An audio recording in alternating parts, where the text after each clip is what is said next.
Hi students, welcome to our channel concise GS for IAS PCS.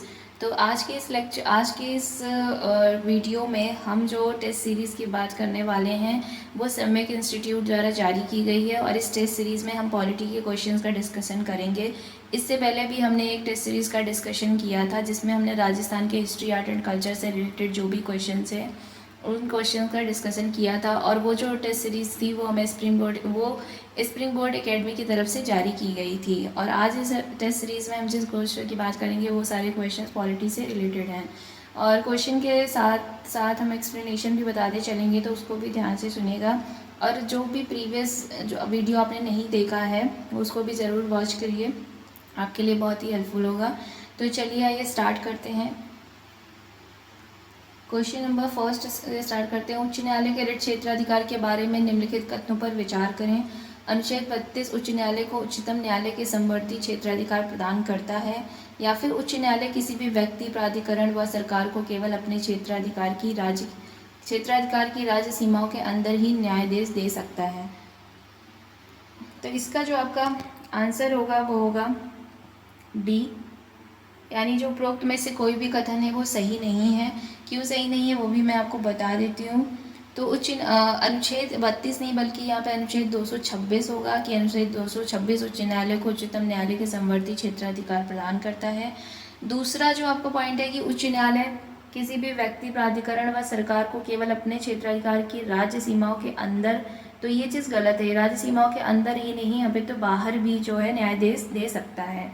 ठीक है, question number second देख लेते हैं। उच्च न्यायालय के न्यायिक पुनरावलोकन के बारे में निम्नलिखित कथनों पर विचार कीजिए। उच्च न्यायालय की न्यायिक पुनरावलोकन की शक्ति केवल राज्य विधानमंडल के अधिनियमों और कार्यकारी आदेशों की संवैधानिकता के परीक्षण के लिए है। न्यायिक समीक्षा पदांश का प्रयोग संविधान में कहीं भी नहीं किया गया है। संविधान लागू होने के पश्चात कभी भी उच्च न्यायालय की न्यायिक समीक्षा की शक्ति को सीमित नहीं किया गया है। तो इसमें जो कथन के माध्यम से आपको आंसर करना है, जो पहला आपका ऑप्शन है केवल first and second, option B है आपका केवल फर्स्ट व थर्ड, ऑप्शन सी केवल सेकंड, या फिर डी केवल 3। तो इसमें जो आपका आंसर होगा क्वेश्चन नंबर 2 का वो होगा सी, यानी जो दूसरा कथन है वो आपका बिल्कुल सही है। बाकी हम देख लेते हैं कि क्यों गलत है।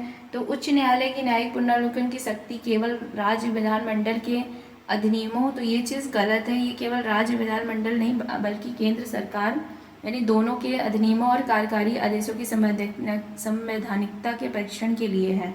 ठीक है, तो दूसरा तो आपका सही है। तीसरा देख लेते हैं कि संविधान लागू होने के पश्चात कभी भी उच्च न्यायालय की न्यायिक समीक्षा की शक्ति को सीमित नहीं किया गया है, तो ये चीज़ गलत है, बल्कि समीक्षा की शक्ति को कम किया गया है। ठीक है, क्वेश्चन नंबर 3 देख लेते हैं। क्वेश्चन नंबर 3 देख लेते हैं। उच्च न्यायालय के बारे में निम्नलिखित कथनों पर विचार करें। भारत के राष्ट्रपति के परामर्श के बाद उच्चतम न्यायालय के मुख्य न्यायाधीश एक न्यायाधीश का स्थानांतरण एक उच्च न्यायालय से दूसरे न्यायालय में कर सकता है, या फिर दूसरा, उच्च न्यायालय के न्यायाधीशों के वेतन के अतिरिक्त प्रतिपूरक भत्तों को विधानमंडल द्वारा निर्धारित किया जाता है। तो इनमें से कौन सा कथन सही है वो आपको बताना है। ऑप्शन ए है कि पहला कथन सही है, या फिर दूसरा कथन सही है, या फिर दोनों सही है, या फिर उपरोक्त में से कोई नहीं। तो तीसरे का जो आपका आंसर होगा वो डी होगा, यानी उपरोक्त में से वे जो दोनों कथन है वो बिल्कुल सही नहीं है आपके। तो भारत के देख लेते हैं वो क्यों सही नहीं है। तो भारत के राष्ट्रपति के परामर्श के अनुसार ये चीज़ नहीं होती, ये होती भारत के मुख्य न्यायाधीश के परामर्श के बाद राष्ट्रपति क्या करता है कि एक न्यायाधीश का स्थानांतरण एक उच्च न्यायालय से दूसरे उच्च न्यायालय में कर सकता है। और दूसरा जो आपको पॉइंट है कि उच्च न्यायालय के न्यायाधीशों के वेतन के अतिरिक्त प्रतिपूरक भत्तों को विधानमंडल द्वारा, तो ये चीज़ गलत है। विधानमंडल द्वारा नहीं बल्कि संसद द्वारा निर्धारित किया जाता है। ठीक है, क्वेश्चन नंबर 4 देख लेते हैं। उच्च न्यायालय के बारे में निम्नलिखित कथनों पर विचार करें। उच्च न्यायालय के न्यायाधीश को राज्यपाल के आदेश से पद से हटाया जाता है। उच्च न्यायालय के न्यायाधीश को हटाने के 3 आधार हैं, सिद्ध कदाचार, दिवालियापन और अक्षमता है, या फिर तीसरा कि अब तक 11 न्यायाधीशों पर महाभियोग लगाया गया है। तो कौन सा कथन सही नहीं है वो आपको बताना है। ऑप्शन ए पहला व दूसरा, ऑप्शन बी पहला व तीसरा, ऑप्शन सी दूसरा व तीसरा, या फिर डी पहला, दूसरा व तीसरा। तो चौथे का जो आपका आंसर है कि कौन सा सही नहीं है, तो ये ऑप्शन डी जो है वो, यानी कि जो तीनों कथन है वो आपके गलत हैं। तो आइए देख लेते हैं कि क्यों गलत है। तो ये जो पहला कथन है आपका, उच्च न्यायालय के न्यायाधीश को राज्यपाल के आदेश से पद से हटाया जाता है, तो ये आपका गलत है। राज्यपाल नहीं बल्कि राष्ट्रपति के आदेश से पद से हटाया जाता है, और वो भी महाभियोग संसद में महाभियोग पारित करके, ठीक है। और जो दूसरा आपका पॉइंट देख लेते हैं कि उच्च न्यायालय के न्यायाधीशों को हटाने के 3 आधार हैं, तो ये गलत है, बल्कि 2 आधार हैं। और वो आधार कौन से हैं? 2, सिद्ध कदाचार और अक्षमता का। और अब तक 11 न्यायाधीशों पर महाभियोग लगाया गया, जो तीसरा पॉइंट है वो आपका, तो वो भी गलत है। अब तक की किसी भी न्यायाधीश पर महाभियोग नहीं लगाया गया है, ठीक है। ये आपके एक्सप्लेनेशन हो गए। 5 नंबर क्वेश्चन देख लेते हैं। उच्च न्यायालय के संदर्भ में निम्न कथनों पर विचार करें। न्यायालय की अवमानना शब्द को संविधान में परिभाषित नहीं किया गया है। उच्च न्यायालय को किसी भी मामलों के संबंध में दिए गए अपने स्वयं के आदेश व निर्णयों में सुधार की शक्ति प्राप्त है। तो इनमें से कौन सा कथन सही है वो आपको बताना है। केवल पहला, केवल दूसरा, दोनों, या फिर उपरोक्त में से कोई नहीं। तो 5वें का जो आपका आंसर होगा वो होगा सी, यानी जो दोनों कथन है वो आपके सही हैं, ठीक है। क्वेश्चन नंबर 6 देख लेते हैं। कथन दिया गया है और कारण दिया गया है, आपको बताना है कि कौन सा कथन कारण की स्पष्टीकरण करता है कि नहीं करता है। तो कथन है कि राज्यों में मंत्रिमंडल के उत्तरदायित्व का सिद्धांत संघ के मंत्रिमंडल के उत्तरदायित्व के सिद्धांत से भिन्न होता है। या फिर कारण दे रखा है कि संविधान में राष्ट्रपति की स्वविवेक शक्तियों का उल्लेख नहीं मिलता है, लेकिन राज्यपाल की स्वविवेक शक्तियों का उल्लेख है। तो छठे का जो आपका आंसर होगा वो होगा डी, यानी जो कथन जो आपका ए है वो गलत है और कारण जो आर है वो आपका सही है, ठीक है। तो यहाँ पे ये चीज़ क्यों गलत देख लेते हैं कि राज्यों में मंत्रिमंडल के उत्तरदायित्व का सिद्धांत संघ के मंत्रिमंडल के उत्तरदायित्व के सिद्धांत से भिन्न नहीं बल्कि ये क्या होता है, समान होता है। ये चीज़ गलत है कि भिन्न नहीं बल्कि समान होता है। कारण जो है वो आपका बिल्कुल सही है। 7वां नंबर क्वेश्चन 7 नंबर क्वेश्चन देख लेते हैं। निम्न वक्तव्यों पर विचार कीजिए तथा असत्य वक्तव्यों का चयन कीजिए। प्रांतीय संविधान समिति का सुझाव था कि राज्यपाल का निर्वाचन प्रत्यक्ष रूप से वयस्क मताधिकार द्वारा किया जाना चाहिए। या फिर दूसरा, राज्यपाल की नियुक्ति के संबंध में ऑस्ट्रेलिया के संविधान का अनुकरण किया गया है। या फिर तीसरा, भारतीय संविधान के अनुच्छेद 156 के तहत राज्यपाल की नियुक्ति राष्ट्रपति द्वारा की जाती है। तो नीचे कोड दिए गए, आपको बताना है कि कौन सा जो कथन है वो सही है। तो आपका ऑप्शन है केवल पहला व तीसरा, ऑप्शन बी केवल दूसरा व तीसरा, ऑप्शन सी केवल दूसरा, या फिर ऑप्शन सी केवल तीसरा। तो 7वें का जो आपका आंसर होगा वो होगा बी, यानी जो दूसरा व तीसरा कथन है वो आपके असत्य हैं। इसमें से कौन सा असत्य है वो आपको बताना था। तो दूसरा और तीसरा जो कथन है वो आपके असत्य हैं। तो आइए देख लेते हैं कि वो क्यों असत्य हैं। तो 7वें का जो है कि भारतीय राज्यपाल की नियुक्ति के संबंध में ऑस्ट्रेलिया के संविधान का अनुकरण किया गया है, तो ये बिल्कुल गलत है। ऑस्ट्रेलिया का नहीं बल्कि कनाडा के संविधान का अनुकरण किया गया है। तीसरा क्वेश्चन ये है कि तीसरा कथन ये है कि भारतीय संविधान के अनुच्छेद 156 के तहत राज्यपाल की नियुक्ति राष्ट्रपति द्वारा की जाती है, तो ये चीज़ बिल्कुल गलत है। 156 नहीं बल्कि 155 के तहत ऐसा किया जाता है, ठीक है। क्वेश्चन नंबर 8 देख लेते हैं। राज्यपाल के संबंध में निम्नलिखित कथनों पर विचार करें।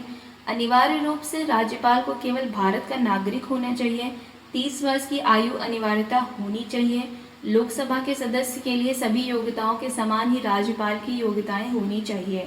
तो कौन सा कथन सत्य है ये आपको बताना है। और 8 का जो आपका आंसर होगा वो होगा सी, यानी जो पहला कथन है वो आपका सही है, ठीक है। आगे देख लेते हैं कि दूसरा और तीसरा कथन क्यों गलत है।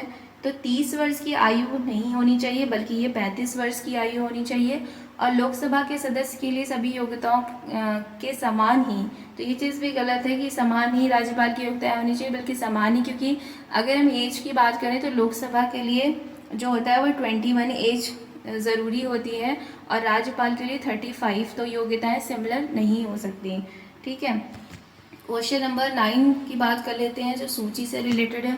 आपको मिलान करना है, बताना है कि कौन सा, मिलान करके बताना है कि कौन सा अनुच्छेद किससे रिलेटेड है, ठीक है।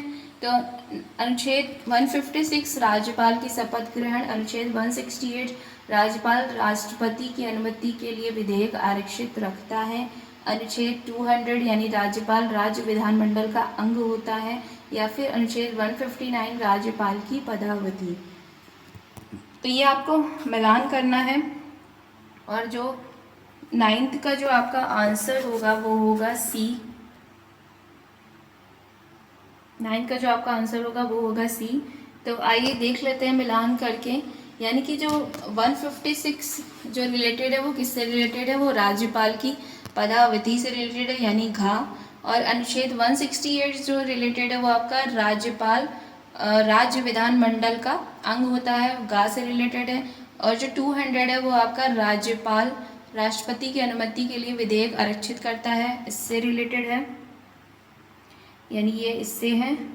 और 156 आपका घा से रिलेटेड है, और 168 आपका गा से रिलेटेड है, और जो बचा हुआ 159 है वो है का से रिलेटेड, यानी राज्यपाल की शपथ से रिलेटेड है 159। ठीक है।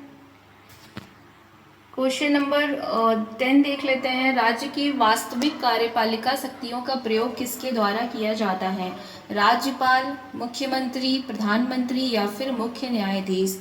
तो 10th का जो आपका आंसर होगा वो होगा मुख्यमंत्री। तो राज्य की जो वास्तविक कार्यपालिका की शक्तियों का प्रयोग कौन करता है, मुख्यमंत्री करता है। और ये किस आर्टिकल के तहत है, ये 164 आर्टिकल के तहत है, 164 आर्टिकल के तहत है। ठीक है।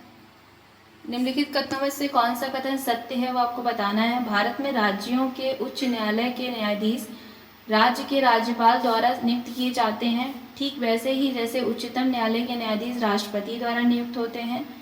या फिर भारत के संविधान में राज्यपाल को उसके पद से हटाने हेतु कोई भी प्रक्रिया व विधि नहीं है। तीसरा जो है, भारत में एक ही व्यक्ति को एक ही समय में 2 या अधिक राज्यों में राज्यपाल नियुक्ति नहीं किया जा सकता। या फिर राज्यपाल को शपथ राष्ट्रपति दिलाते हैं।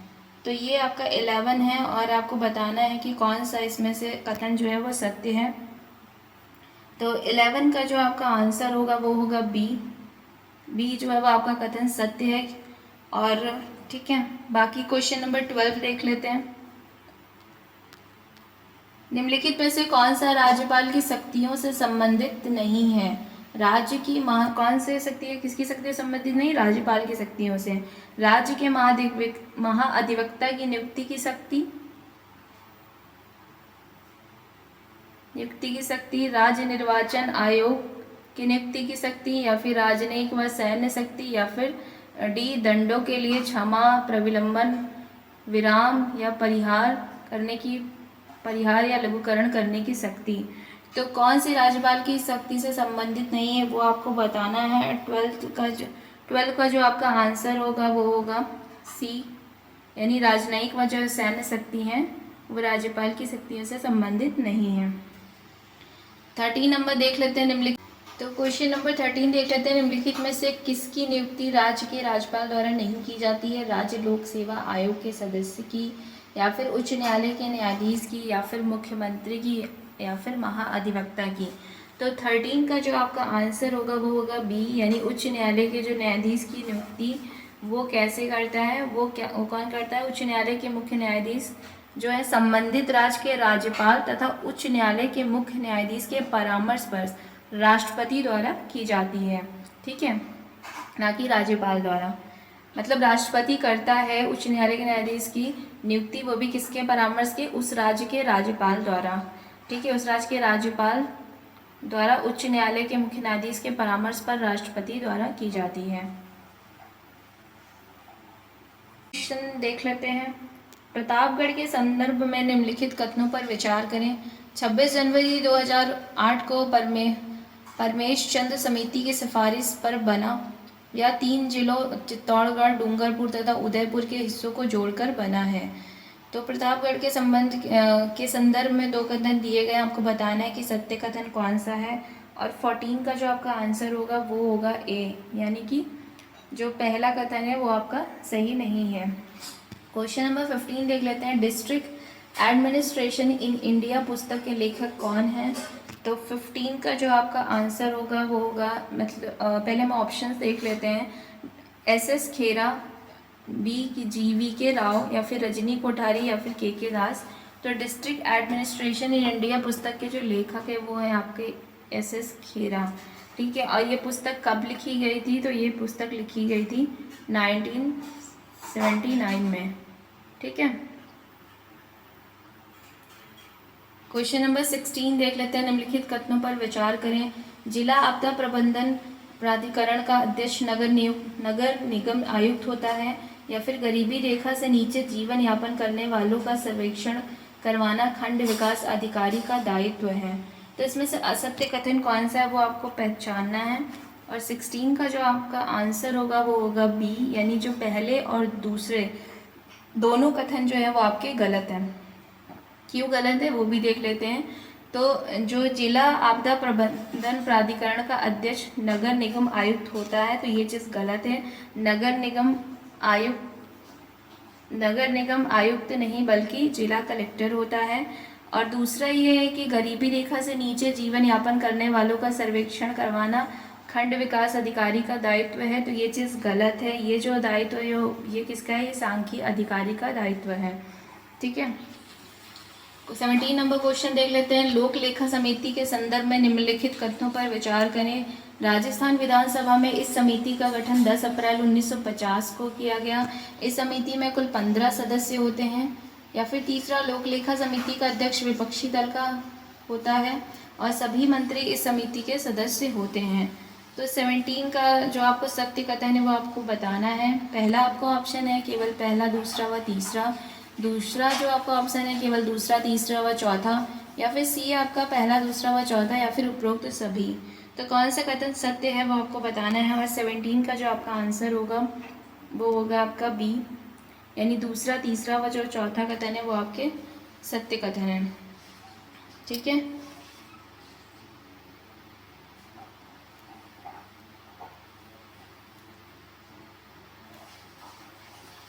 एटीन नंबर क्वेश्चन देख लेते हैं। निम्नलिखित कथनों पर विचार कीजिए एवं असत्य कथनों का चयन कीजिए। प्राक्कलन समिति के सदस्यों का चुनाव विधानसभा सदस्यों द्वारा एकल संक्रमणीय मत प्रणाली द्वारा प्रत्येक 2 वर्ष में किया जाता है।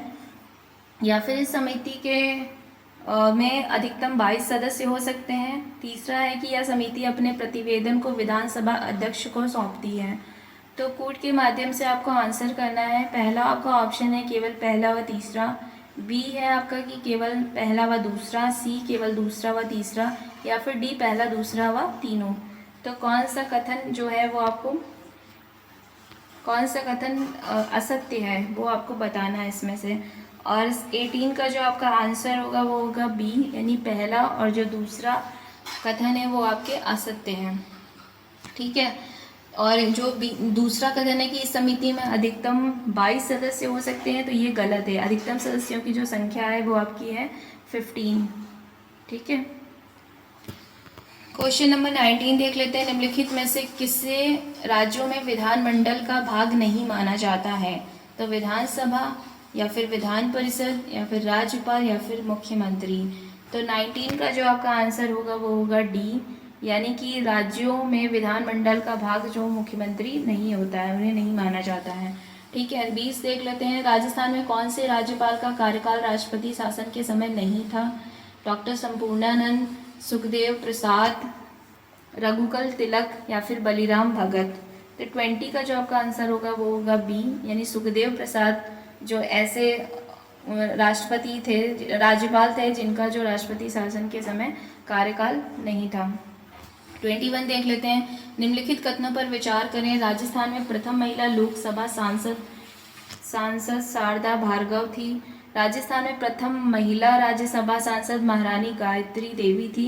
या फिर राजस्थान से केंद्रीय मंत्रिपरिषद में शामिल होने वाली प्रथम महिला डॉक्टर गिरिजा व्यास थी। या फिर राजस्थान में से सर्वाधिक बार राज्यसभा सांसद बनने वाली महिला वसुंधरा राजे हैं। तो कौन सा कथन इसमें से सही है, वो असत्य है, वो आपको बताना है कि असत्य कौन सा कथन है। तो ऑप्शन ए है आपका पहला, दूसरा व चौथा। ऑप्शन बी है केवल पहला, दूसरा व तीसरा। सी ऑप्शन है आपका दूसरा, तीसरा व चौथा। डी है आपका पहला व दूसरा। तो इसमें से जो असत्य कथन है वो आपको बताना है। और 21 का जो आपका आंसर होगा वो होगा ए, यानी पहला, दूसरा व चौथा कथन जो है वो आपके असत्य हैं। ठीक है, 21 का जो आपका आंसर है वो ए है। आइए देख लेते हैं कुछ एक्सप्लेनेशन। राजस्थान में जो पहली महिला लोकसभा सांसद जो थी वो कौन सी थी? वो गायत्री, महारानी गायत्री देवी हैं, जो कि 1962 में थी और स्वतंत्र पार्टी से रिलेटेड है। दूसरा जो है आपका कि राजस्थान में प्रथम महिला राज्यसभा सांसद महारानी गायत्री देवी थी, तो ये गलत है, ये बल्कि है शारदा भार्गव थी, ठीक है। और फिर जो तीसरा कथन है आपका कि राजस्थान से केंद्रीय मंत्रिपरिषद में शामिल होने वाली प्रथम महिला डॉक्टर गिरिजा व्यास थी, तो ये तो आपका बिल्कुल सही है। चौथा कथन क्यों गलत, देख लेते हैं कि वो क्यों गलत है। कि राजस्थान में सर्वाधिक बार राज्यसभा सांसद बनने वाली महिला वसुंधरा राजे थी, तो ये गलत है। वो राज्यसभा नहीं बल्कि लोकसभा सांसद बनने वाली महिला वसुंधरा राजे हैं, जो कि 5 बार अभी तक बन चुकी हैं, ठीक है। 22 नंबर क्वेश्चन देख लेते हैं। राजस्थान की विधानसभा में अविश्वास प्रस्ताव के संबंध में निम्न कथनों पर विचार करें। राजस्थान की विधानसभा में अब तक 7 बार अविश्वास प्रस्ताव लाया गया है। सर्वाधिक 2 बार हरिदेव जोशी सरकार के विरुद्ध अविश्वास प्रस्ताव लाया गया है, या फिर अंतिम बार भैरव सिंह सरकार के विरुद्ध 1994 में लाया गया था, या फिर सर्वप्रथम अक्टूबर 1952 में मुख्यमंत्री टीकाराम पालीवाल के विरुद्ध अविश्वास प्रस्ताव लाया गया था। तो कौन सा असत्य कथन है उनका आपका चयन करना है। ऑप्शन ए आपका है केवल दूसरा तीसरा व चौथा, बी आपका है पहला दूसरा तीसरा, सी पहला तीसरा व चौथा, या फिर डी उपरोक्त सभी। तो 22 का जो आपका आंसर होगा वो होगा बी, यानी कि जो पहला दूसरा व तीसरा जो कथन है वो आपके गलत हैं, ठीक है। देख लेते हैं कि क्यों गलत है। तो जो पहला आपका कथन है कि राजस्थान की विधानसभा में अब तक 7 बार अविश्वास प्रस्ताव लाया गया है, तो ये चीज़ बिल्कुल गलत है। 7 बार नहीं बल्कि 13 बार लाया गया है, ठीक है। 7 बार नहीं बल्कि 13 बार है, ठीक है। और दूसरा है कि सर्वाधिक 2 बार हरिदेव जोशी सरकार के विरुद्ध अविश्वास प्रस्ताव लाया गया है, तो ये भी गलत है। और ये जो सर्वाधिक बार जो लाया गया है वो हरिदेव जोशी नहीं बल्कि मोहनलाल सुखाड़िया हैं। उनके उनके उनके लिए सर्वाधिक 6 बार, मतलब 6 बार अविश्वास प्रस्ताव उनके विरुद्ध लाया गया है। और तीसरा जो है आपका अंतिम बार भैरव सिंह सरकार के विरुद्ध 1994 में लाया गया था। तो तीसरा जो कथन है कि अंतिम बार भैरव सिंह सरकार के विरुद्ध 1994 में लाया गया था, तो ये गलत कथन है। ये अंतिम बार जो लाया गया था वो हरिदेव सरकार के विरुद्ध 1985 में अविश्वास प्रस्ताव लाया गया था, ठीक है। क्वेश्चन नंबर 23 देख लेते हैं। निम्नलिखित कथनों में से कौन सा कथन सत्य है? जिला शब्द का उल्लेख भारतीय संविधान के अनुच्छेद 240 में निहित है। वर्ष 1772 में जिला कलेक्टर पद का सृजन वॉरेन हेस्टिंग्स द्वारा किया गया था।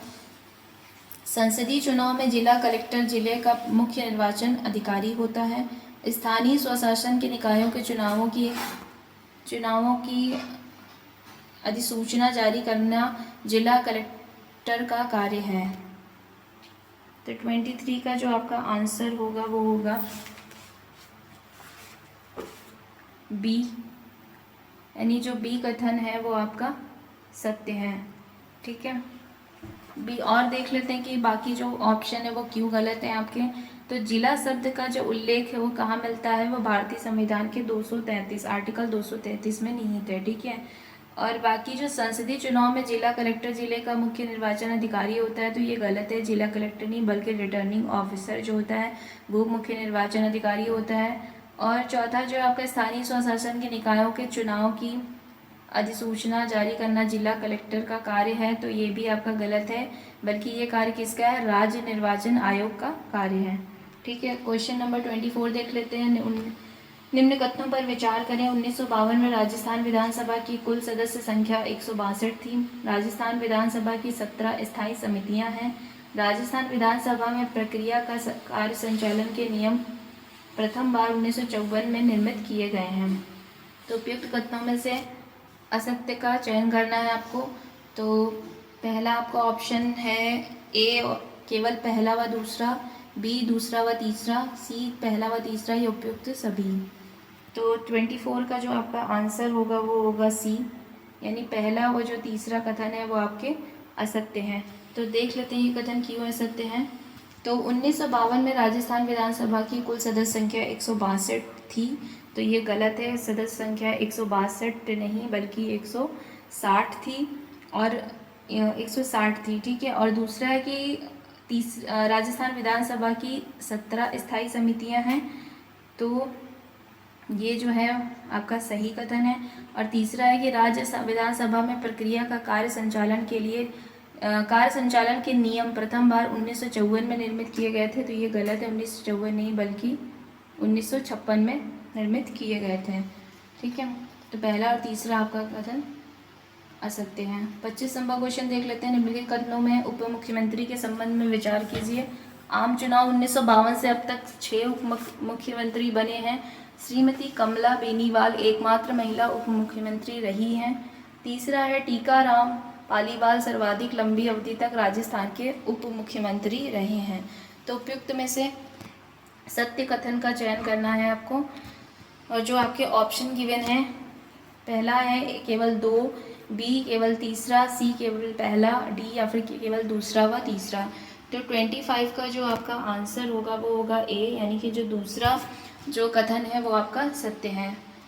तो बाकी जो 2 देख लेते हैं क्यों गलत है, ठीक है। तो आम चुनाव 1952 से अब तक 6 उप मुख्यमंत्री बने हैं, ये गलत है आपका। 6 नहीं बल्कि 5 उप मुख्यमंत्री बने हैं। और जो सबसे लंबी अवधि तक जो राजस्थान के उप मुख्यमंत्री रहे हैं वो कौन से रहे हैं, हरिवंश भाबड़ा, ठीक है, जो जिनका जो समय था वो 4 वर्ष 11 माह 28 दिन था। और जो आपके ऑप्शन में कथन में जो गिवन है वो पालीवाल, टीकाराम पालीवाल सर्वाधिक लंबे हुए, ये चीज़ आपका गलत है। टीकाराम नहीं बल्कि हरिशंकर भाबड़ा थे, ठीक है। क्वेश्चन नंबर 26 देख लेते हैं कि निम्नलिखित को सुमेलित करना है। कुछ कथन दिए गए हैं और वो कथन किनके द्वारा बोले गए ये आपको सुमेलित करना है। तो 26 का जो है आपको आंसर बताना है, कूट के माध्यम से बताना है आपको। और 26 का जो आपका आंसर होगा वो होगा डी, यानी आपको हम मिलान करके बता देते हैं। ये जिला कलेक्टर एक कछुए की भांति है जिस पर केंद्र सरकार रूपी हाथी का बोझ पड़ा है। तो ये जो कथन है पहला, ये किसके द्वारा कहा गया था, ये रैमजे मैकडोनाल्ड के द्वारा कहा गया था। दूसरा जो कथन है आपका जिला प्रशासन की धुरी है, तो ये किसके द्वारा कहा गया कथन है, दूसरे का ये है डी, यानी कि अटल बिहारी वाजपेयी द्वारा कहा गया है। तीसरा है कि कहीं दूसरी जगह जिलाधीश के समान ना तो कोई अधिकारी हुआ है और ना ही होगा, ये कथन किसके द्वारा कहा गया है, तीसरा जो है वो ये जो कथन है ये कहा गया है के दास के द्वारा। और जिलाधीश को एक अधिवक्ता, एक लेखाविधि, एक सर्वेक्षणकर्ता तथा राजपत्रों का तैयार लेखक होना चाहिए, ये किसके द्वारा कथन कहा गया है, तो ये जो कथन कहा गया है भारतीय संवैधानिक आयोग 1930 के द्वारा ये कथन कहा गया मिलता है, ठीक है। क्वेश्चन नंबर 27 देख लेते हैं। निम्नलिखित में से कौन से जिला कलेक्टर द्वारा किए जाने वाले कार्य हैं, भू अभिलेख तैयार करना, भू राजस्व संग्रहण, सरकारी भूमि का उचित प्रबंधन, स्टाम्प अधिनियम लागू करना या फिर कृषि ऋणों का वितरण। तो सही कथन का आपको चयन करना है। ऑप्शन ए है पहला, दूसरा व चौथा, बी है केवल चौथा व पांचवा, सी है केवल दूसरा, चौथा व पांचवा, या फिर उपयुक्त सभी। तो 27 का जो आपका आंसर होगा वो होगा डी, यानी जो उपयुक्त सभी कथन है वो आपके सही है। 28 नंबर क्वेश्चन देख लेते हैं। निम्नलिखित कथनों पर विचार करें। अनुच्छेद 170 के अनुसार विधानसभा में सदस्यों की न्यूनतम संख्या 60 व अधिकतम संख्या 500 निर्धारित की गई है। दूसरा कथन है यदि कोई व्यक्ति राज्य विधानमंडल के दोनों सदनों का सदस्य चुन लिया जाता है तो 30 दिन की अवधि में किसी एक सदन की सदस्यता त्याग करनी होती है। तो कौन सा कथन सही है वो आपको बताना है। ऑप्शन ए है केवल पहला, ऑप्शन बी केवल दूसरा, या फिर सी पहला व दूसरा दोनों, या फिर उपयुक्त में से कोई नहीं। तो 28 का जो आपका आंसर होगा वो होगा ए, यानी जो पहला कथन है वो आपका सही है। दूसरा कथन क्यों गलत है वो भी देख लेते हैं। यदि कोई व्यक्ति राज्य विधानमंडल के दोनों सदनों का सदस्य चुन लिया जाता है तो 30 दिन की अवधि में किसी एक सदन की सदस्यता त्याग करनी होती है। तो ये गलत है, ये 30 दिन नहीं बल्कि 10 दिन की अवधि में किसी एक सदन की सदस्यता त्याग करनी होती है, ठीक है, 29 नंबर क्वेश्चन देख लेते हैं। राजस्थान विधानसभा की निम्नलिखित में से किस समिति में सदस्यों की संख्या पूर्व निर्धारित नहीं है? याचिका समिति, विशेषाधिकार समिति, या फिर सी सामान्य आश्वासनों समिति, समान प्रयोजन समिति। तो 29 का जो आपका आंसर होगा वो होगा डी, सामान्य प्रयोजन समिति। ठीक है, नंबर क्वेश्चन देख लेते हैं। सूची से रिलेटेड है, इसमें मिलान करना है, आपको मिलान करके बताना है कि कौन सा आपका ऑप्शन सही है। तो निरंजन नाथ आचार्य द्वितीय विधानसभा, रामनिवास मिर्धा चौथी विधानसभा, रामकिशोर व्यास छठी विधानसभा, गोपाल सिंह पांचवी विधानसभा। तो कोड के माध्यम से आपको आंसर करना है। तो इसका जो आपका आंसर होगा वो होगा डी। तो आइए मिलान करके देख लेते हैं। तो निरंजन नाथ आचार्य जो है वो किस विधानसभा से रिलेटेड है? वो चौथी विधानसभा से। और रामनिवास मिर्धा जो है वो आपके द्वितीय विधानसभा से। और रामकिशोर जो व्यास है वो पांचवी विधानसभा से रिलेटेड है। और गोपाल सिंह छठी विधानसभा से रिलेटेड है। ठीक है, क्वेश्चन नंबर 31 देख लेते हैं। निम्नलिखित युग्मों का सही मिलान करें। कुछ समिति दी गए हैं, उसके अध्यक्ष दिए, आपको सही से मिलान करना बताना है। पंचायती राज चुनाव पर गठित समिति SB मिश्रा। पंचायत सांख्यिकी के यांत्रिकरण पर गठित समिति BR राव। सामुदायिक विकास व पंचायती राज पर गठित समिति K संथानम। पंचायत व सहकारी समितियों पर गठित कार्यदल श्रीमती दया चौबे। तो ये आपको बताना है कि कौन सा कथन सही है। नीचे कूट दिए गए हैं, कूट के माध्यम से आपको मिलान करके बताना है। और 31 का जो आपका आंसर होगा वो होगा आपका C। चलिए आइए मिलान करके देख लेते हैं। तो पंचायती राज चुनाव पर गठित समिति के अध्यक्ष जो थे वो कौन हैं? वो हैं आपके के संथानम। ठीक है, पंचायत सांख्यिकी के यांत्रिकीकरण पर गठित समिति दूसरा, इसके जो अध्यक्ष हैं वो कौन से हैं? BR राव। सामुदायिक विकास व पंचायती राज पर गठित समिति तीसरा, इसके जो अध्यक्ष हैं वो हैं श्रीमती दया चौबे। पंचायत व सहकारी समितियों पर गठित कार्यदल, इसके जो अध्यक्ष है वो हैं के संथानम। ठीक है, 31 नंबर क्वेश्चन हो गया। 32 नंबर क्वेश्चन देख लेते हैं। विधानसभा के सदस्यों की निर्भरताओं से संबंधित प्रश्नों पर अंतिम रूप से कौन निर्णय लेता है?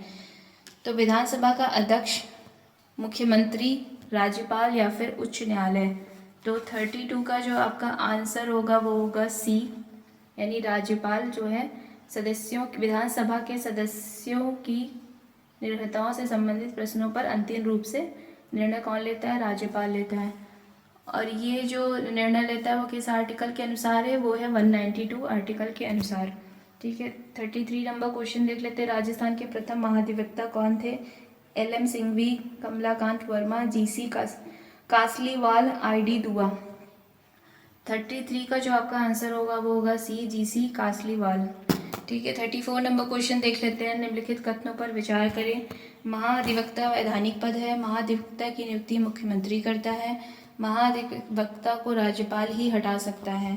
तो असत्य कथन कौन है वो आपको चुनना है। और 34 का जो आपका आंसर होगा वो होगा A, यानी पहला व जो दूसरा कथन है वो आपके असत्य हैं। तो क्यों असत्य है वो भी देख लेते हैं। महाधिवक्ता जो पहला कथन है आपके कि महाधिवक्ता वैधानिक पद है, तो ये गलत है। ये वैधानिक नहीं बल्कि संवैधानिक पद है और आर्टिकल 165 के तहत ये चीज़ कहा गई है। और सेकंड जो आपका क्यों गलत है कि महाधिवक्ता की नियुक्ति मुख्यमंत्री करता है, तो ये मुख्यमंत्री नहीं करता बल्कि मंत्रिपरिषद की सलाह से राज्यपाल करता है। ठीक है, 35 नंबर क्वेश्चन देख लेते हैं। राज्य लोक सेवा आयोग के संबंध में निम्नलिखित कथनों पर विचार करें। राज्य लोक सेवा आयोग के अध्यक्ष को पुनः उसी पद पर नियुक्त नहीं किया जा सकता है, जबकि सदस्यों को पुनः उसी पद पर नियुक्त किया जा सकता है। दूसरा कथन है राज्य लोक सेवा आयोग के अध्यक्ष या सदस्यों को राज्यपाल संविधान में वर्णित आधारों पर ही हटा सकता है। असत्य कथन कौन सा है उसका आपको चयन करना है। ऑप्शन ए आपका पहला, ऑप्शन बी केवल दूसरा, या फिर सी पहला व दूसरा, या फिर उक्त में से कोई नहीं है। तो 35 का जो आपका आंसर होगा वो आपका सी होगा, यानी पहला और दूसरा दोनों कथन असत्य हैं। तो देख लेते हैं कि क्यों दोनों कथन असत्य हैं। तो राज्य लोक सेवा आयोग के अध्यक्ष को पुनः उसी पद पर नियुक्त नहीं किया जा सकता है, जबकि सदस्यों को पुनः उसी पद पर नियुक्त किया जा सकता है। तो ये कथन आपका गलत है, जबकि अध्यक्ष और व सदस्यों दोनों को ही उसी पद पर पुनः नियुक्त नहीं किया जा सकता है। ठीक है।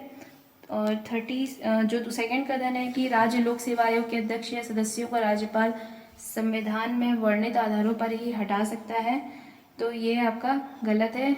राज्यपाल नहीं बल्कि राष्ट्रपति जो है संविधान में वर्णित आधारों पर हटा सकता है। 36 नंबर क्वेश्चन देख लेते हैं। निम्नलिखित कथनों पर विचार कीजिए। राजस्थान लोक सेवा आयोग सचिव की नियुक्ति राज्यपाल द्वारा की जाती है। राजस्थान लोक सेवा आयोग अपना वार्षिक प्रतिवेदन मुख्यमंत्री को सौंपता है। तो सत्य कथन कौन सा है वो आपको बताना है। पहला आपका ऑप्शन है केवल पहला, बी केवल दूसरा, सी पहला व दूसरा दोनों, या फिर डी इनमें से कोई नहीं। तो 36 का जो आपका आंसर होगा वो होगा ए, यानी जो पहला कथन है वो आपका जो है वो सही कथन है। दूसरा देख लेते हैं कि राजस्थान लोक सेवा आयोग अपना वार्षिक प्रतिवेदन मुख्यमंत्री को सौंपता है। तो ये कथन आपका गलत है, ये मुख्यमंत्री को नहीं बल्कि राज्यपाल को सौंपता है। ठीक है। 37 नंबर क्वेश्चन देख लेते हैं। राज्य लोक सेवा का अध्यक्ष अपना त्यागपत्र किसे सौंपता है? पहला है कि राष्ट्रपति को सौंपता है, या फिर मुख्यमंत्री को, या फिर राज्यपाल को, या फिर डी संघ लोक सेवा आयोग के अध्यक्ष को। तो 37 का जो आपका आंसर होगा वो होगा सी, यानी जो राज्य लोक सेवा का अध्यक्ष अपना त्यागपत्र राज्यपाल को सौंपता है।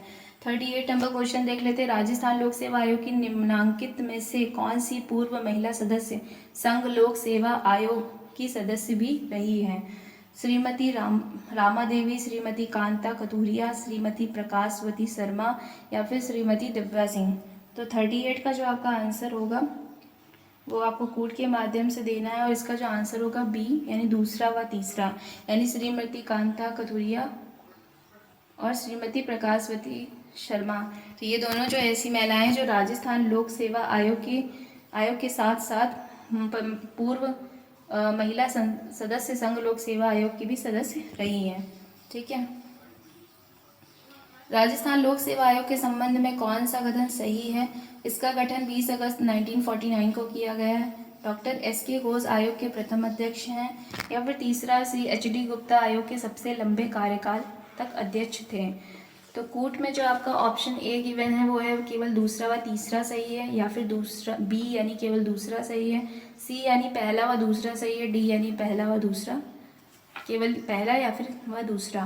तो 39 का जो आपका आंसर होगा वो होगा बी, यानी जो दूसरा कथन है वो आपका सही है। ठीक है। पहला और तीसरा क्यों गलत है वो भी देख लेते हैं। तो राजस्थान लोक सेवा आयोग का जो गठन हुआ था वो कब हुआ था? वो 20 अगस्त 1949 को नहीं बल्कि 22 दिसंबर 1949 को किया गया था। तो यहाँ पे जो आपकी गलत है वो डेट जो है वो आपकी गलत है। तीसरा है कि श्री एच डी गुप्ता आयोग के सबसे लंबे कार्यकाल तक अध्यक्ष रहे थे, तो ये गलत है। श्री एच डी गुप्ता नहीं बल्कि डीएम जो तिवारी थे उनका जो कार्यकाल था वो सबसे लंबा था। ठीक है।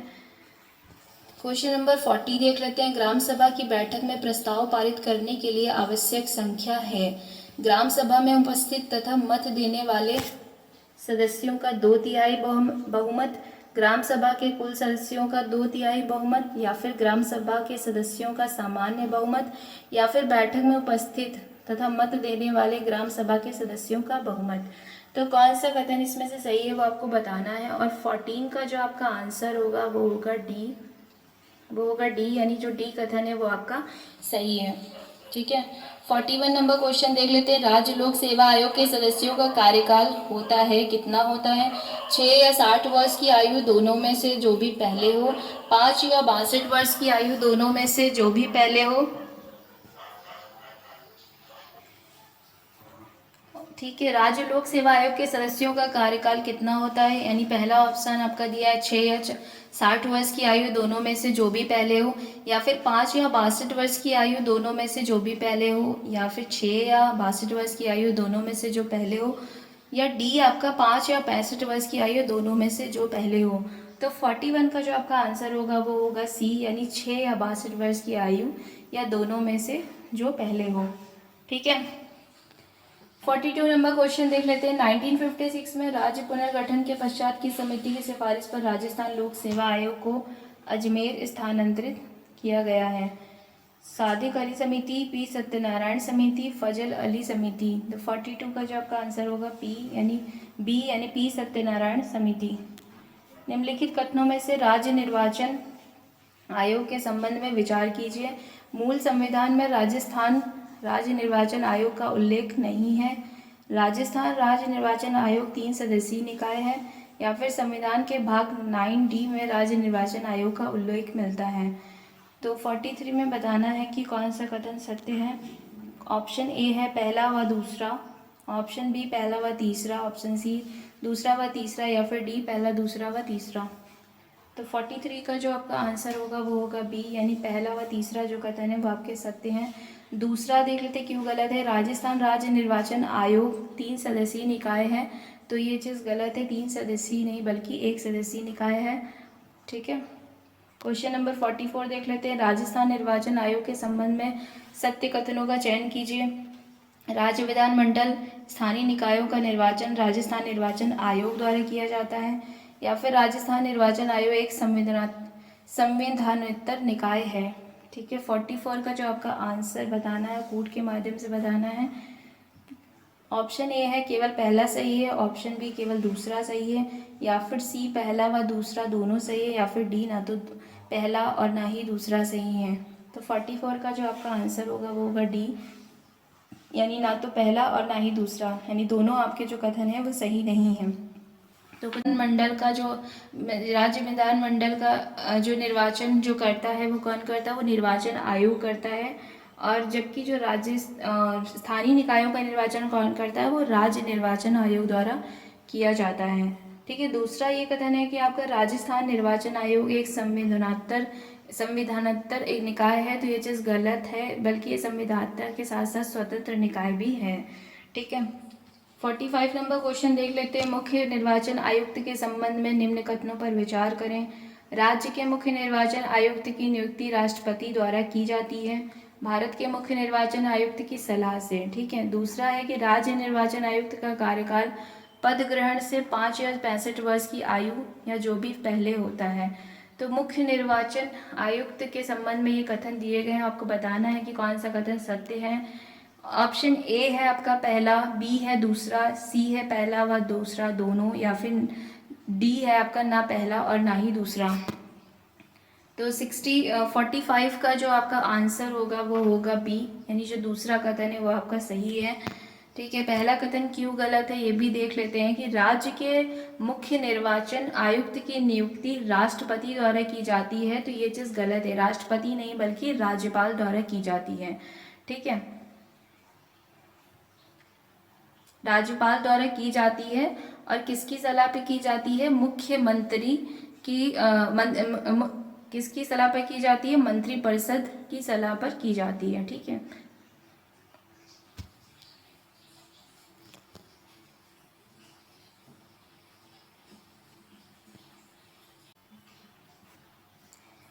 राज्य 46 नंबर क्वेश्चन देख लेते हैं। राज्य निर्वाचन आयोग संविधान के किस अनुच्छेद में वर्णित है, 243A में, या फिर 243L में, या फिर 243K में, या फिर 243Z में। तो 46 का जो आपका आंसर होगा वो होगा सी यानी 243K में जो है राज्य निर्वाचन आयोग संविधान के अनुच्छेद राज्य निर्वाचन आयोग जो है वो वर्णित है। ठीक है। 47 नंबर क्वेश्चन देख लेते हैं। निम्नलिखित में से राजस्थान राज्य चुनाव आयोग का अध्यक्ष नहीं रहा है, कौन नहीं रहा है वो आपको बताना है। पहला है राम लुभाया, दूसरा है प्रेम सिंह मेहरा, तीसरा इंद्रजीत खन्ना, या फिर चौथा MD का करानी। ठीक है। तो 47 का जो आपका आंसर होगा वो होगा डी यानी MD करानी जो है वो राजस्थान राज्य चुनाव आयोग की जो अध्यक्ष नहीं रही है। ठीक है। 48 देख लेते हैं। सरकार की गतिविधियों को सर्वप्रथम लोक नीति किसने कहा, तो ये किसका कथन है आपको बताना है। चार्ल्स लॉसवेल का, चार्ल्स मिरियम का, मार्स लॉसवेल का, या फिर पाल बुचानन का। तो 48 का जो आपका आंसर होगा वो होगा बी, चार्ल्स मेरियन ने बोला है कि सरकार की गतिविधियों को सर्वप्रथम लोक नीति जो है इन्होंने बोला है। ठीक है, इन्होंने कहा है।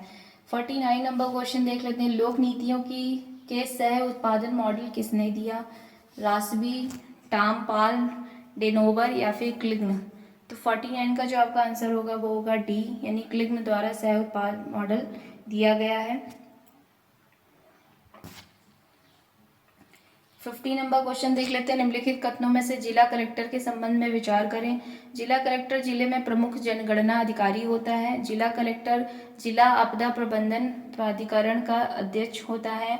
जिला महिला सहायता समिति की अध्यक्षता जिला कलेक्टर करता है। तो कौन सा कथन सत्य है वो आपको बताना है। ए है पहला व दूसरा, बी है दूसरा व तीसरा, सी है पहला व तीसरा या फिर डी उपरोक्त सभी।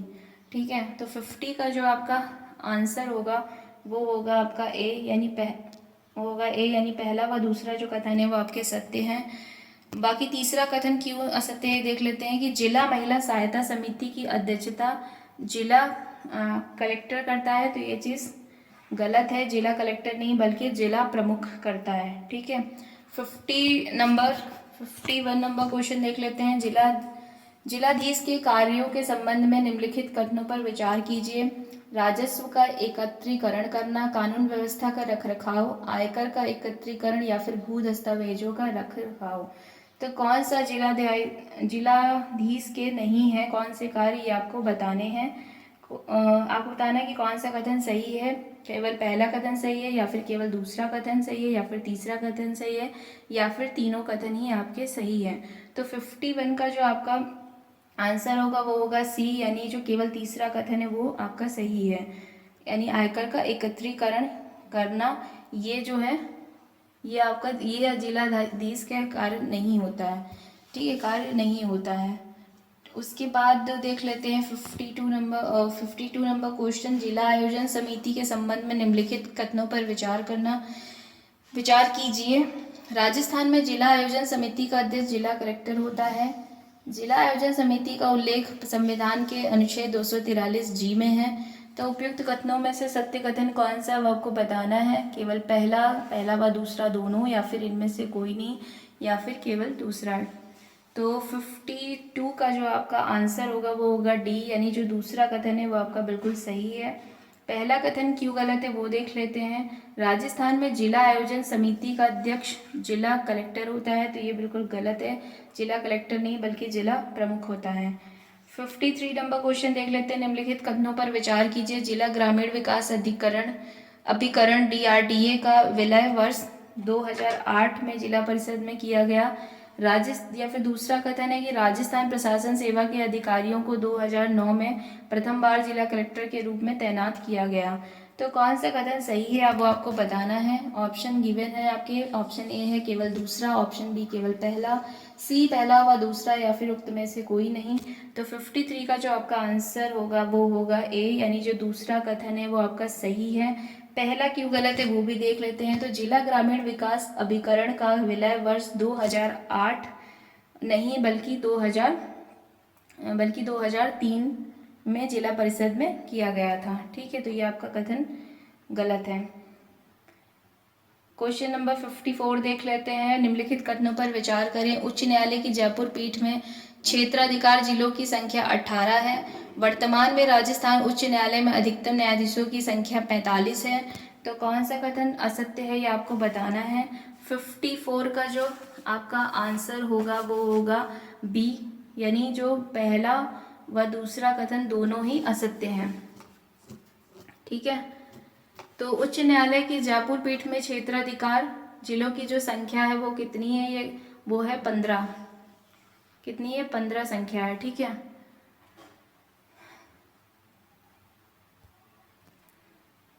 क्वेश्चन नंबर 56 देख लेते हैं। उच्च न्यायालय के संबंध में निम्नलिखित कथनों पर विचार कीजिए।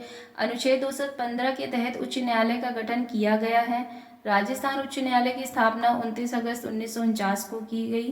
प्रथम मुख्य न्यायाधीश कमलाकांत वर्मा थे। या फिर चौथा है कि खंडपीठ 31 जनवरी 1978 को जयपुर में स्थापित की गई। सॉरी, तो इसमें से कौन सा कथन असत्य है वो आपको बताना है। और 55 का जो आपका आंसर है वो होगा आपका डी, यानी पहला व चौथा जो है कथन वो आपके गलत हैं। बाकी दूसरा क्यों गलत है वो भी देख लेते हैं। 55 उसका एक्सप्लेनेशन नहीं। 56 नंबर क्वेश्चन देख लेते हैं। निम्नलिखित में से असत्य युग्म को चयन कीजिए। कौन सा इसमें से मिलान सही नहीं है वो आपको बताना है। 243 गा में क्या लिखा है। 243 का अनुच्छेद किससे रिलेटेड है? स्थानों का आरक्षण से। या फिर 243 छह पंचायतों का संरचना। 243 छह पंचायतों की शक्तियाँ, प्राधिकार व उत्तरदायित्व। 243 ठा पंचायतों के लिए निर्वाचन। तो कौन सा जो इसमें कथन जो मिलान है वो सही नहीं है वो आपको बताना है। और 56 का जो आपका आंसर होगा वो सी, यानी 243 छा जो है वो पंचायतों की शक्तियाँ, प्राधिकरण व उत्तरदायित्व से रिलेटेड नहीं है। ठीक है। 57 नंबर क्वेश्चन देख लेते हैं। निम्नलिखित कथनों पर विचार कीजिए। ग्राम पंचायत के अध्यक्ष के लिए न्यूनतम आयु 21 वर्ष है। नगर निगम के महापौर के लिए न्यूनतम आयु 25 वर्ष है। ग्राम सभा को संवैधानिक दर्जा प्रदान किया गया है। या फिर चौथा कथन, ग्राम सभा सहभागी प्रजातंत्र के विचार को साकार रूप है। तो ये ग्राम सभा के बारे में बताना है। उपयुक्त कथनों में से सत्य कथनों का चयन करना है। तो कौन सा कथन सत्य है वो आपको बताना है। ऑप्शन ए पहला दूसरा व तीसरा, ऑप्शन बी पहला तीसरा व चौथा, ऑप्शन सी तीसरा व चौथा, या फिर डी दूसरा व तीसरा। तो 57 का जो आपका आंसर होगा वो होगा बी, यानी पहला तीसरा व चौथा जो कथन है वो आपके बिल्कुल सही हैं। तो दूसरा कथन क्यों गलत है वो देख लेते हैं। नगर निगम के महापौर के लिए न्यूनतम आयु 25 वर्ष है, ये चीज़ गलत है। 25 नहीं बल्कि 21 वर्ष होगी। ठीक है। 58 नंबर क्वेश्चन देख लेते हैं। राजस्थान में पंचायती राज व्यवस्था का शुभारंभ किस पंचवर्षीय योजना के दौरान किया गया? पहली, तीसरी, छठी या फिर दूसरी। तो 58 का जो आपका आंसर होगा वो होगा बी, यानी राजस्थान में पंचायती राज व्यवस्था का शुभारंभ तीसरी पंचवर्षीय योजना के दौरान किया गया था। 59 नंबर क्वेश्चन देख लेते हैं। 11वीं अनुसूची में निम्न में से कौन से विषय सम्मिलित हैं? अग्निशमन सेवाएं, मत्स्य उद्योग, पुस्तकालय, गरीबी उन्मूलन कार्यक्रम, या फिर यांत्रिक प्रशिक्षण व व्यावसायिक शिक्षा। तो 11वीं अनुसूची में कौन से विषय सम्मिलित है वो आपको बताना है। पहला जो आपका ऑप्शन है पहला दूसरा तीसरा व चौथा, बी है आपका दूसरा तीसरा चौथा व पांचवा, सी है पहला दूसरा तीसरा व पांचवा, या फिर डी पहला दूसरा व चौथा। तो 59 का जो आपका आंसर होगा वो होगा बी, यानी दूसरा तीसरा चौथा व जो पांचवा है ये 11वीं अनुसूची के विषय हैं आपके। यानी कौन सा विषय नहीं है? तो अग्निशमन जो सेवाएं हैं ये 11वीं अनुसूची का विषय नहीं है। 60 नंबर क्वेश्चन देख लेते हैं। पंचायती राज निकायों का संबंध किस अनुसूची से है? 12वीं अनुसूची से, 11वीं अनुसूची से, छठी अनुसूची से, या फिर दूसरी अनुसूची से। ठीक है। तो ये आपको बताना है। 60 का जो आपका आंसर होगा वो होगा आपका बी, यानी 11वीं अनुसूची से रिलेटेड है। पंचायती राज निकाय जो है किस अनुसूची से रिलेटेड है? 11वीं अनुसूची से। 61 नंबर क्वेश्चन देख लेते हैं। निम्नलिखित कथनों में से सत्य कथनों का चयन कीजिए। सरपंच व उप सरपंच की अनुपस्थिति में ग्राम की बैठक की अध्यक्षता ग्राम सभा का सबसे बुजुर्ग व्यक्ति द्वारा की जाती है, या फिर ग्राम सभा में गांव के सभी निवासी सदस्य होते हैं। तो इसका सत्य कथन कौन सा है वो आपको बताना है। ए है पहला व दूसरा, बी उक्त में से कोई नहीं, सी दूसरा, या फिर डी केवल पहला। तो 61 का जो आपका आंसर होगा वो होगा बी, यानी उक्त में से जो कोई कथन है वो आपका सही नहीं है। तो क्यों नहीं सही है वो भी देख लेते हैं। सरपंच व उप सरपंच की अनुपस्थिति में ग्राम की बैठक की अध्यक्षता कौन करता है? ग्राम की बैठक की अध्यक्षता जो ग्राम सभा सदस्य को। 62 नंबर क्वेश्चन देख लेते हैं। निम्नलिखित कथनों पर विचार कीजिए। पंचायत समिति का प्रधान अपना त्यागपत्र जिला प्रमुख को देता है। जिला परिषद के सदस्य अपना त्यागपत्र जिला प्रमुख को देता है। ग्राम पंचायत का उपाध्यक्ष अपना त्यागपत्र सरपंच को देता है। सत्य कथनों का चयन करना है। पहला ऑप्शन है पहला दूसरा व तीसरा, बी है पहला दूसरा, या फिर सी केवल तीसरा, या फिर दूसरा व तीसरा। तो 62 का जो आपका आंसर होगा वो होगा आपका बी, यानी पहला और जो दूसरा कथन है वो आपके सत्य हैं। ठीक है। तीसरा देख क्यों असत्य है आपका, ग्राम पंचायत का उपाध्यक्ष अपना त्यागपत्र सरपंच को देता है, तो ये गलत है, सरपंच को नहीं बल्कि ग्राम विकास अधिकारी को देता है। ठीक है, 63 नंबर क्वेश्चन देख लेते हैं। राजस्थान उपभोक्ता संरक्षण परिषद का गठन कब किया गया, 1986 में, 1990 में, या फिर 1987 में, या फिर 1991 में। तो 63 का जो आपका आंसर होगा वो होगा सी, यानी 1987 में। 64 नंबर क्वेश्चन देख लेते हैं। राजस्थान लोक सेवा प्रदान गारंटी एक्ट 2011 कब से लागू हुआ, तो ऑप्शन ए है 2 अक्टूबर 2011 को, या फिर 4 अप्रैल 2012 को, या फिर 14 नवंबर 2011 को, या फिर डी 2 अक्टूबर 2012 को। 64 का जो आपका आंसर होगा वो होगा सी, यानी 14 नवंबर 2011 को राजस्थान लोक सेवा गारंटी एक्ट लागू किया गया था। ठीक है, 65 देख लेते हैं। सूचना का अधिकार अधिनियम 2005 का मुख्य उद्देश्य क्या है, पहला है ऑप्शन है राजनीतिक सुधार, या फिर सामाजिक एकता, या फिर पारदर्शी प्रशासन, या फिर समावेशी प्रशासन। तो 65 का जो आपका आंसर होगा वो होगा सी, पारदर्शी प्रशासन जो है सूचना का अधिकार अधिनियम 2005 का मुख्य उद्देश्य है। ठीक है, 66 नंबर क्वेश्चन देख लेते हैं। निम्नलिखित कथनों पर विचार कीजिए। आरटीआई एक्ट 2005 की धारा 15 के तहत राजस्थान राज्य सूचना आयोग का गठन किया गया। सूचना आयोग एक सदस्यीय निकाय है, या फिर राज्य सूचना अधिनियम को 18 अप्रैल 2006 से प्रभावी किया गया है। तो सत्य कथन को आपको पहचानना है कि कौन सा कथन सत्य है। इनमें से पहला ऑप्शन दे रखा है पहला व दूसरा, दूसरा है बी जो है आपका केवल दूसरा व तीसरा, सी केवल पहला व तीसरा, या फिर डी पहला दूसरा व तीसरा। तो 66 का जो आपका आंसर होगा वो होगा सी, यानी पहला व तीसरा कथन आपका सही है। दूसरा कथन क्यों गलत है, सूचना आयोग एक सदस्यीय निकाय है, ये चीज़ गलत है, एक सदस्यीय नहीं बल्कि बहुसदस्यीय निकाय है। ठीक है, 67 नंबर क्वेश्चन देख लेते हैं। मुख्य सूचना आयुक्त की नियुक्ति के लिए चयन समिति में निम्न में से कौन नहीं है। ठीक है, मुख्यमंत्री, विधानसभा में प्रतिपक्ष के नेता, या फिर विधानसभा अध्यक्ष, या फिर मुख्यमंत्री द्वारा मनोनीत एक कैबिनेट मंत्री। तो मुख्य सूचना आयुक्त की नियुक्ति के लिए चयन समिति में कौन, ये इनमें से कौन नहीं होता है वो आपको बताना है। और 67 का जो आपका आंसर होगा वो होगा सी, विधानसभा अध्यक्ष। ठीक है, 68 नंबर क्वेश्चन देख लेते हैं। हाल ही में भारत की प्रथम स्पोर्ट्स यूनिकॉर्न कंपनी का दर्जा किसे दिया गया है, Gujarat times, Rajasthan Royals, Chennai super Kings, Sunrisers Hyderabad. तो 68 का जो आपका आंसर होगा वो होगा सी, चेन्नई सुपर किंग्स को जो है भारत की प्रथम स्पोर्ट्स यूनिकॉर्न कंपनी का दर्जा दिया गया है। 69 नंबर क्वेश्चन देख लेते हैं। हाल ही में जारी सेहत पहल के संबंध में सत्य कथनों का चयन करें। इसे रक्षा मंत्रालय द्वारा लॉन्च किया गया है, या सेवानिवृत्त सैनिकों व अन्य सैनिकों को दवाओं की होम डिलीवरी हेतु लॉन्च किया गया, या फिर यह केवल थल सेना व वायु सेना के लिए सुविधा मुहैया कराएगा। तो कौन सा कथन सही है वो आपको बताना है। ऑप्शन ए है पहला व दूसरा, बी है दूसरा व तीसरा सही है, या फिर सी पहला और तीसरा, या फिर डी सभी सही हैं। तो 68 का जो आपका आंसर होगा वो होगा सी, यानी पहला और जो तीसरा कथन है वो आपका सही है। ठीक है, दूसरा कथन क्यों गलत है वो भी देख लेते हैं। तो इसमें जो लिखा है कि यह सेवानिवृत्त सैनिकों व अन्य सैनिकों को दवाओं की होम डिलीवरी हेतु लॉन्च किया गया है, तो ये बिल्कुल गलत है, बल्कि यह सेना के तीनों अंगों,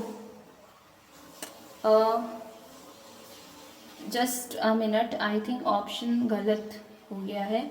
ओके, लेट मी चेंज।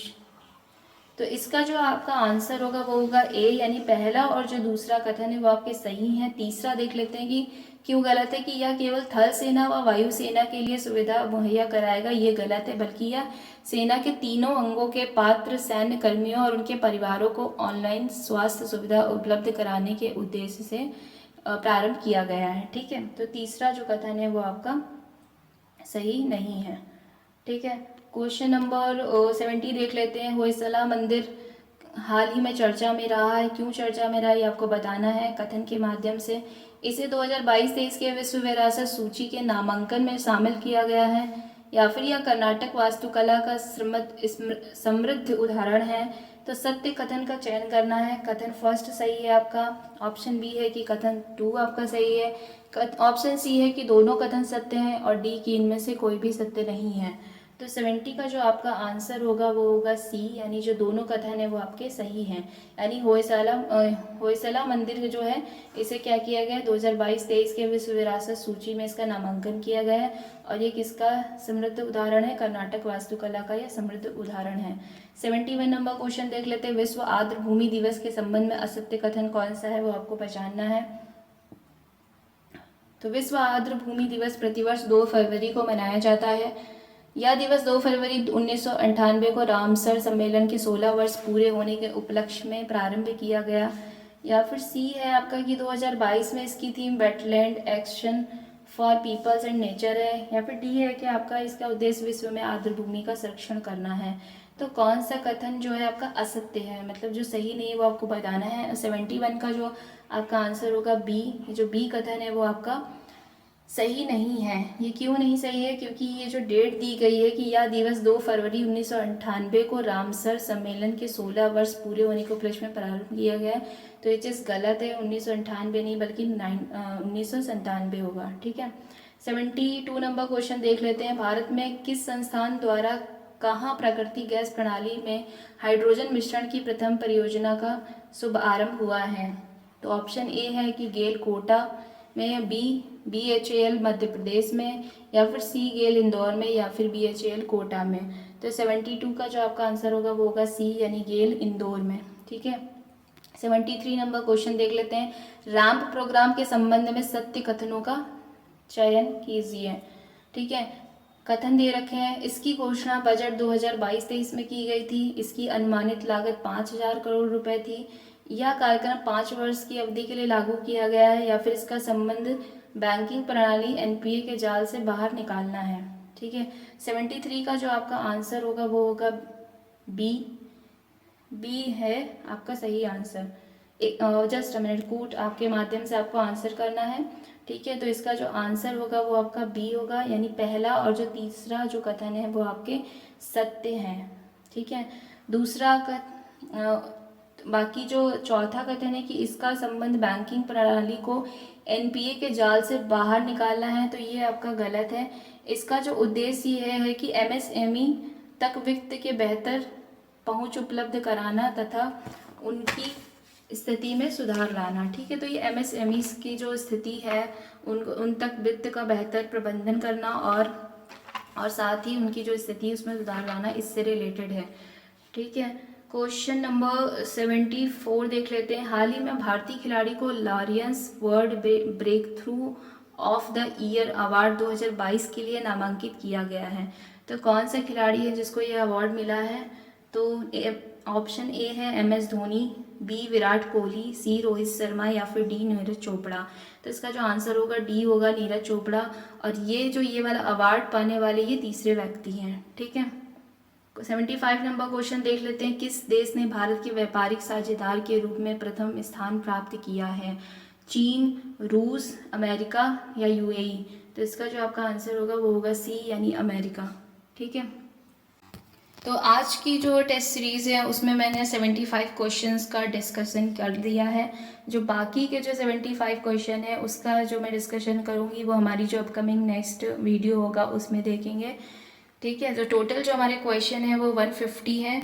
और अगर आपको इसकी PDF चाहिए तो हमारा जो टेलीग्राम चैनल है concise GS for IAS PCS, उसको ज्वाइन कर लें। वहाँ पर टेलीग्राम उस लिंक मतलब वहाँ से आपको PDF मिल जाएगी। ठीक है। तब तक के लिए धन्यवाद।